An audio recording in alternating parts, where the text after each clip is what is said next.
फिरायला जाऊ आणि अशा प्रकारे फजिती होईल माहितीच नव्हतं. आम्हाला जायचं होतं हा नजारा बघण्यासाठी समोरच्या डोंगरावरती. मग काय, सकाळी उठले, जेवण वगैरे केलं आणि आवडलंच होतं. माझ्यासोबत ह्या दोघी चिल्ल्या-पिल्ल्या पण आल्या होत्या. दीदी पण येणार होती. आम्ही चाललो होतो ह्या समोरच्या डोंगरावरती. जाताना ओढ्यात असलं भारी दिसत होतं ना, सांगायचंच नाही. पुढे येऊन बघतोय तर कोणी मागे कोणी पुढे चाललंच होतं. आणि हे दोघं मित्र कुठे फिरायला गेले होते काय माहिती. येता येता बाळाने हा फुलांचा गुच्छ कधी केला कळलंच नाही. ह्या फुलांचा सुगंध इतका छान येतो ना, सांगायचंच नाही.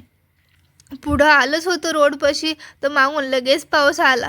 काय ह्या पावसाचं तो जरा पण विश्रांती घेत नाही. यांचं येडपटपणा काही कमी होणारच नाही. आम्ही येऊन पोचलो होतो ह्या मंदिरापाशी. आता हे मंदिर कसलं, तर हे मंदिर आहे मुक्ताबाईचं. मग दर्शन घेतलं, आलो साईडला. कसला भारी नजारा आहे ना. या कधीतरी तुम्ही पण फिरायला इकडे. जाता जाता लालपरी दिसली. असल्या वातावरणात लालपरी काय भारी दिसते ना.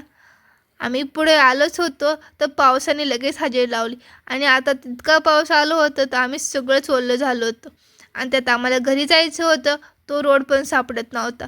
सगळं डोकं फिरलं होतं. आता आम्ही घरी कसं गेलो हे बघण्यासाठी कंटिन्यू राहा. भेटूया पुढच्या भागात. बाय.